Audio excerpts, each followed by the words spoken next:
Saudara, NGO buat laporan polis tuntut aktivis sosial Siti Kasim mohon maaf atas kenyataan kontroversi arak dan tahfiz. Laporan penuh bersama Nurul Nur Ashikin Abu Syari di RTM Selangor. Silakan, Syikin.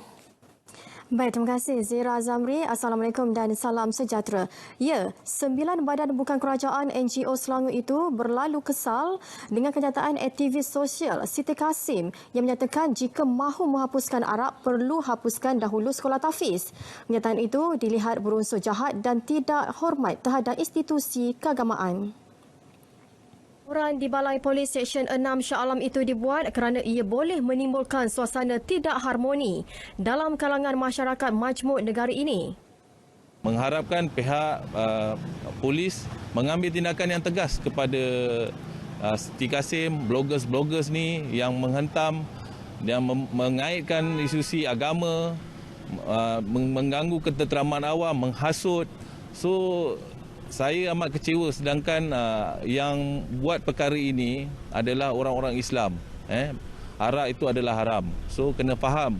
So setiap kali nak mengeluarkan kenyataan jangan mengguriskan hati-hati orang. Apatah lagi tak relevan dengan mengaitkan dengan pusat tahfiz ini. Saya harap Siti Kasim perlu minta maaf secara terbuka pada semua. Pada semua rakyat Melayu beragama Islam di Malaysia ni. Sebab ini salah satu hasutan. Kalau boleh dia insaf lah. Insaf daripada nak asut-asut orang ni.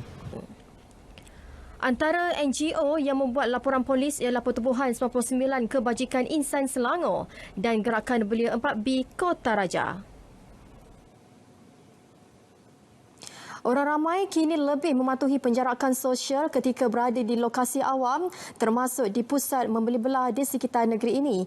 Tinjauan kami di Samui Peramik mendapati meskipun jumlah pengunjung ramai namun kemasukan masih terkawal dan mematuhi SOP yang ditetapkan Majlis Keselamatan Negara. Jelas Ketua Pegawai Operasi Sunway Mall Kevin Tan, pihaknya telah membuat beberapa persediaan bagi memastikan keselamatan dan kesihatan pengunjung terjamin. Dalam masa PKPB ini, kumpulan kami telah membuat persediaan untuk menjaga keselamatan dan kesihatan pengunjung kami. Kami mempunyai sebanyak 82 langkah penjaga-jaga dan di antaranya yang melibatkan keselamatan dan pengunjung adalah pemimbasan termal di tempat-tempat masuk untuk menghalangkan mereka yang suhu badannya lebih daripada 37.5 memasuki premis kami. Semburan kabus iaitu fogging yang akan dilakukan setiap salang 4 jam pada waktu operasi untuk fasiliti seperti lift dan tandas. Stesen pembersih tangan di tempat-tempat masuk tandas dan lift. Pihak pengurusan kompleks juga menetapkan agar semua SOP dipatuhi peniaga termasuk pengusaha restoran atau kedai makanan. Kami datang untuk mengemaslah sanitize meja, kerusi dan barang-barangan di dapur lah. Bagaimana dengan pelanggan sebelum masuk? Pelanggan perlu scan selangkah ni. Lepas tu kami akan ambil temperature dan sanitize tangan mereka lah.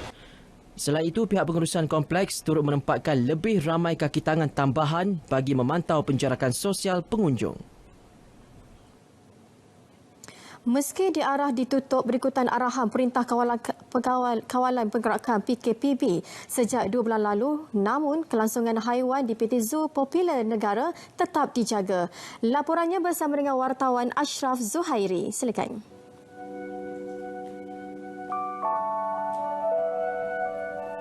Menurut Majlis Keselamatan Negara, sektor ini merupakan sektor yang tidak dibenarkan beroperasi ketika pelaksanaan PKPB. Operasi agak terganggu. Adakah persekitaran ataupun kebersihan persekitaran dan juga kebajikan haiwan dijaga dengan baik? Zoo ini menawarkan lebih 100 spesies haiwan jinak dan eksotik yang boleh disentuh pengunjung. Hanya terletak kira-kira 20 minit perjalanan dari ibu negara. Lokasinya yang strategik menjadikan ia tumpuan riadah untuk warga kota, terutama ketika cuti umum atau hujung minggu. bagi pemilik zoo ini. Meski akur arahan penutupan akibat COVID-19, namun haiwan peliharaan tetap dijaga rapi. Walaupun bisnes kita terjejas, kita pun utamakan kebajikan haiwan. Bahagian ops dengan vet, kita pun akan memantau haiwan setiap hari. Selain pengurangan drastik jualan, pelbagai cabaran dalam operasi dihadapi terutama bagi menjaga kitaran dan kesihatan haiwan di Taman Tema Haiwan ini yang pernah dikategorikan sebagai zoo peliharaan terbesar dalam Malaysia Book of Records. Platform digital turut digunakan sebaik mungkin untuk berkongsi keadaan semasa haiwan selain mahu mencetus kesedaran masyarakat untuk turut membantu memberi sumbangan. Ashraf Zuhairi untuk RTM.